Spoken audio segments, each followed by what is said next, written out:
the recovery time.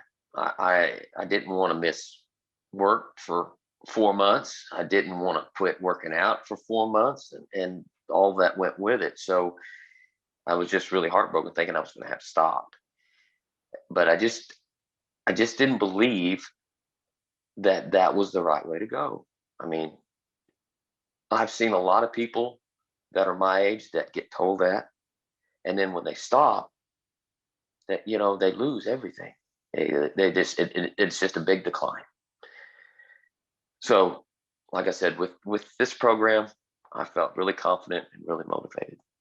And I will tell you, as an older guy, I was pretty skeptical. I thought, how in the world could someone in their 30s know what someone in their 60s is capable of or not capable of?